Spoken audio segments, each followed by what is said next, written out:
A day after, 6 convicts in the assassination case of the former Prime Minister Rajiv Gandhi were freed by the Supreme Court after 31 years in jail. 3 of the accused, Nalini Sriharan, her husband Murugan and Santhan, were released just about a little over an hour and a half ago on Saturday evening after a brief visit to the Vellore jail to complete formalities.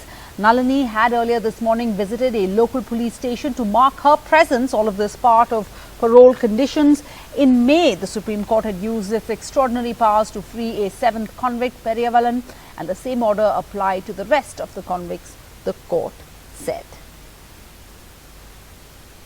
மறக்காம இருந்த தமிழ் உள்ளங்களுக்கு எல்லாருக்கும் என்னோட மனமார்ந்த நன்றியை ஒவ்வொருத்தரும் எங்களுக்காக உதவி செஞ்ச எல்லாருக்கும் என்னோட நன்றியை நான் தெரிவிச்சுக்கிறேன். மத்திய அரசு, மாநில அரசு இருவருக்கும் என்னோட மனமார்ந்த நெஞ்சார்ந்த நன்றியை தெரிவித்துக் கொள்கிறேன். பொது வாழ்க்கைக்கு வர விரும்பல. நான் ஒரு குடும்ப தலைவியா தான் இருக்க போறேன். என்னோட குடும்பம், என்னோட குழந்தை, என்னோட கணவர், இவ்வளவுதான் என்னோட வாழ்க்கை. உங்க மகள் கிட்ட பேசுனீங்களா? உங்க மகள் என்ன சொல்லிருக்காங்க? இங்க வராங்களா இல்ல நீங்க அங்க போறீங்களா? நாளைக்கு நீங்க எல்லாம் அங்க வந்துருங்கப்பா, நம்ம பேசுவோம். சென்னைக்கு கண்டிப்பா வாங்க எல்லாரும், எல்லாரோடய சந்திப்போம். நாளைக்கு பிரஸ் மீட் சென்னையில வச்சிருக்காங்க. நம்ம எல்லாரும் சந்திப்போம் திரும்ப. சரிங்களா? அவங்க சுப்ரீம் கோர்ட்ல இருந்து லாயர்ஸ் எல்லாம் வந்திருக்காங்க டெல்லியில இருந்து. அவங்க எல்லாரும் உங்களை எல்லாரையும் சந்திக்க விரும்புறாங்க. அவங்க கூட எல்லாருக்கும் என்னோட மனமார்ந்த நன்றி. Initial reaction is each and every person of our family is very happy, and we were very delighted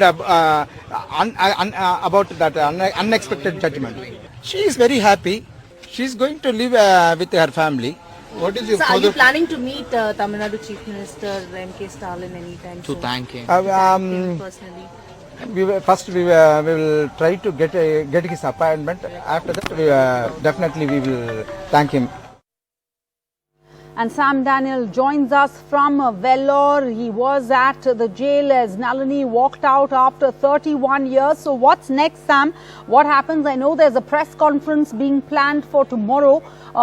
What are you learning? Because in the same breath, we've had Nalini say she wants to be far from public life as possible.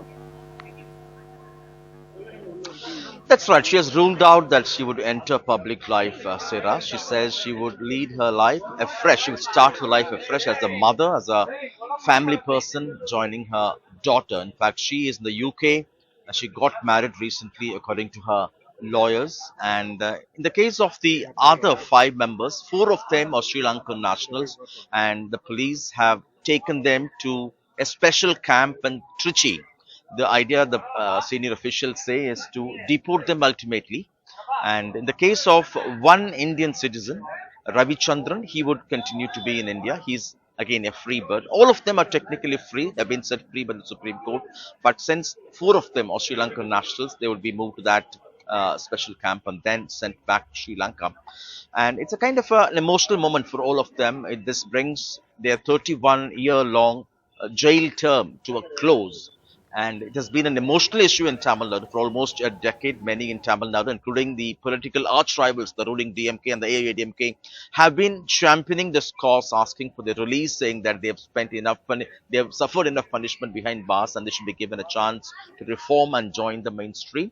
But the opinion is quite divided. The Congress opposes the release, saying that while personally Rahul Gandhi and Sonia Gandhi and Priyanka may have allowed this, may have forgiven this, they as a party will not really agree with the Supreme Court decision, whereas many others feel that no matter the gravity of the crime they are involved in, they ought to be given a chance because they've spent 30 years. And it all began in 2001 when Sonia Gandhi's intervention led to the commutation of the death sentence of Nalini, and in 2014 the Supreme Court reduced the death sentence of all others, saying that the president had taken inordinate time to decide on their mercy pleas. Then in 2018, the then Chief Minister EPS had passed a cabinet resolution recommending the release. The governor did not immediately accept. He chose to wait a long time and then forward that to the president. And now it went to the court. It all began with the release of Periyavalan earlier this year, and that gave hope that all these members would get a chance for release, and that has happened now. Murugan Nalini's husband, in fact, we are outside her house now. He could not join her because he's a Sri Lankan national. After release, Nalini went to the other part of the Vellore jail to receive her husband before he was taken to All the right. camp in Mandapam.